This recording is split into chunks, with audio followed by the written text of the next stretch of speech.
Welcome to Support This TV, and damn it, but please subscribe and hit that notification bell so you can know when I'm dropping these videos. Now, everybody know about the situation that happened with Nipsey Hussle when he was murdered by the guy named Eric Holder, and Eric Holder was being represented by Christopher Darden, and everybody was running around. I ain't gonna say everybody. There was a few ignorant people out there saying, how did he get this high-powered lawyer and all this old stuff without really knowing who the fuck Chris Darden was? They heard OJ, they heard Johnny Cochran, and really didn't understand that Christopher Darden was the guy who failed. Let me say it again. Failed at convicting OJ because he told OJ to put on some gloves that did not fit OJ. Christopher Darden, he has been practicing law ever since then, but Christopher Darden was relatively quiet. This case pop up, here comes Christopher Darden with his clout chasing tail. Now he has filed a motion to remove himself from defending Eric Holder. He said that in a later date, he will explain why he is leaving. He said, but for all the people that's out there threatening his life, like they did in the 90s when he was trying to lock OJ up, and for the people out there who was threatening his kids, F you.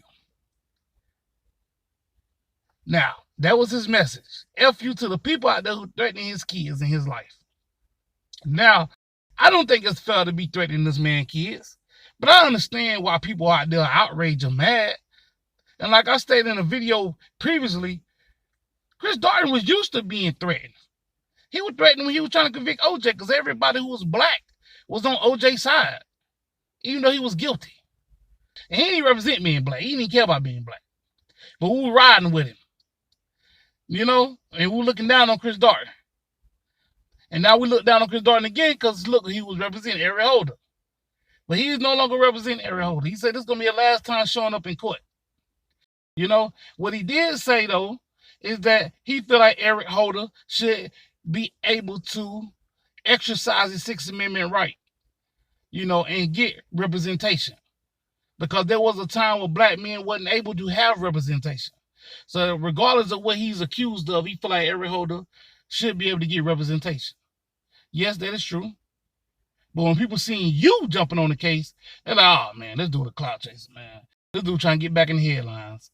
That's what I felt. Because when the whole OJ situation happened and they did all these little documentaries and remakes and reboots about it, talking about it, Christopher Darden name was all in it.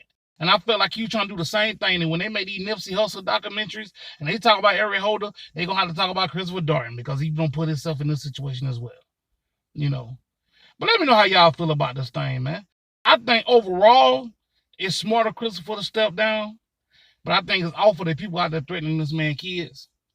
You know. But let me know how y'all feel, man. I am AKA Bands. This is Support This TV. Like, share, comment, subscribe to the channel if you haven't already. I'm out. Peace.